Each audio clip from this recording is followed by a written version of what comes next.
back. We're back. We're back. It's George. We're very excited to talk about the UFC event that we did not see. Should I front it like we saw it? No, because we're not. We can't. Because here's two quick things before. I guess this is our little MMA news segment. Okay. First, the state of California and the state of Nevada have done two things that Dana White seems to not be able to pull the trigger on.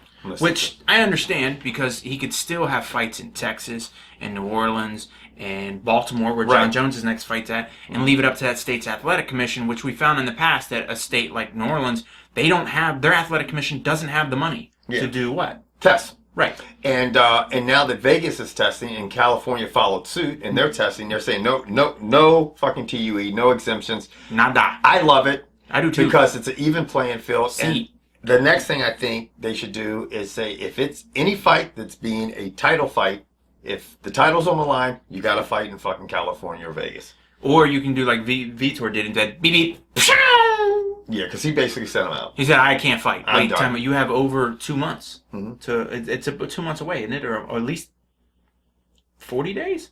See, that's the thing, dude. Some of these guys are jacked to shit. They could see they're taking loads of gear, and then when they get tested right before, they're coming down off the amount of shit they're taking. But doesn't that make your eyebrow go, Because they're supposed to be checking in with these doctors and be monitored and all this. And because Chael Sonnen has gone out and said, look, when I take my TRT, I have to do da-da-da-da-da-da-da-da-da-da-da-da-da. Well, that's here in the States. Yeah. I imagine Vitor just rolls up to the pharmacy and goes... And this is what I gotta, 30 days as much as I would think I would know about it, I'm wondering, like, if you're taking straight tests, okay, your level's going to come back crazy, your ratio. But suppose you're taking, like Primo, or you're taking Winstrol V, or you're taking something else. You're taking GH, which you're not even going to get detected, and you're hitting something else that's not straight tests. Suppose you're taking suspension, which gets in and out of you fast as shit.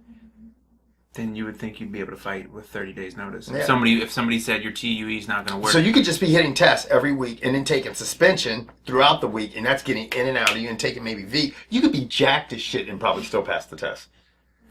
Obviously, whatever Vitor is doing, he doesn't have enough faith. Anyway, I gotta give it to these athletic commissions that are saying, we're going to step it up and make it harder for these fighters, so it's an even playing field. Because there's a lot of guys out there that don't take shit.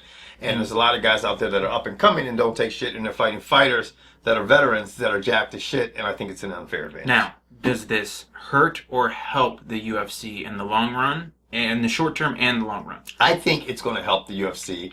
In the short term, I don't think it's going to affect it that much. I think in the long term, if they're trying to be a mainstream sport, you and I both know it, all mainstream sports, look at the Olympics, look at football, look at Major League Baseball, the shit they have to go through. You gotta have a drug testing. You gotta have drug testing, because otherwise it's an unplaying playing field. Unplaying playing field? Unplaying octagon field.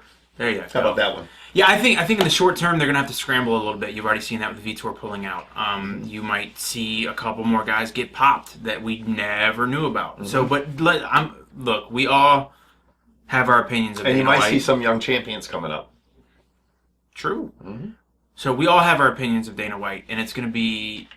One thing he's always been able to do is scramble. Mm-hmm. He's always been able to hop on the phone, find someone else, because in the beginning he was a promoter. Yeah. So once a promoter, always a promoter. He knows how to scramble. Yeah. Short term, no problem. Long term, he's going to have a better product. Yeah. But I understand why he didn't do it, because he's got... I think if he bans the test stuff early on, I don't think the UFC gets to where it is today without it. Because in the end, we want to see the freak shows. We want to see the over-rings. We want to see, I'm not saying Brock Lesnar's on shit, but I'm saying big guys who can go all day and have power. Like, we want to see that. And I think some of the things is it's not so much, in that sense, I don't think it's so much the WWE where it's the physique that I think it's just the legends. Like the reputations, like Dan Henderson, Vitor Belfort. But you build those reputations by being able to recover and fight. Right, and that's the thing. Like, now these guys, these legends are going, a lot of them who need the TUE to continue to fight are going to fall off. I don't think you're going to see somebody hold the belt as long as GSP. I don't think you're going to see somebody be as dominant as the Gracies or the Shamrock was. I don't think it's going to happen, because this sport's going to evolve so fast. Now let me ask you this. What do you think about this? If you think this was more in the place in MMA, like in Pride and M1 and the UFC, and they really, in Strikeforce, and they implemented this. All of them, all these athletic commissions said this. Do you think someone like Fedor would have had a little longer of a life? He had a pretty long career. Yeah. I mean, he had. If he was never on shit, he might be the exception to the rule. He might be. Now, can you imagine? I think he was beat by Bigfoot Silva, who failed. Right. You know, so there's a lot of people that, I mean, Brett Rogers, he beat Brett Rogers, Andre Arlovski, but we know Andre Arlovski was taking shit. Who else beat Fedor? Everybody beat him the last few years. Right, so maybe he's not. But now you look at a guy like John Jones. When John Jones is done, you might say he's one of the greatest fighters ever. Yeah. And now that it's going to be on a level playing field from here on out, I mean, he destroyed a guy who was on TUE. So, I mean, I guess, but I don't think that's a good example. I think somebody like Bigfoot or somebody, or Alistair Overeem, if you look at those guys on gear, they are monsters. Chael just hugs you and holds on. So, I think going forward, the champions you're going to see, now we can really go, wow. Yeah. That's crazy what they've done. Yeah. Because before, you got to put the question mark and go. And we say it with their physiques all the time. I look at some of the guys right now. Look at John Jones. He looks clean. I look at Alexander Gustafsson, who just had a great showing. Dismantling. He looks clean. You know, Johnny Hendricks looks clean. I mean, I look at who else? Who's Daniel Cormier looks clean. You know, what's wrong with me? Dude, heavyweight champ. Kane looks clean, and so did JDS looks clean. I mean, there's guys you can see, and then you see these other guys that just look so full, and their skin looks so thin, and I'm like, when you're fucking dieting down and you're sucking 15 pounds in the last week or so, you just usually don't look like that. I mean, you look lean, but you just don't look full. So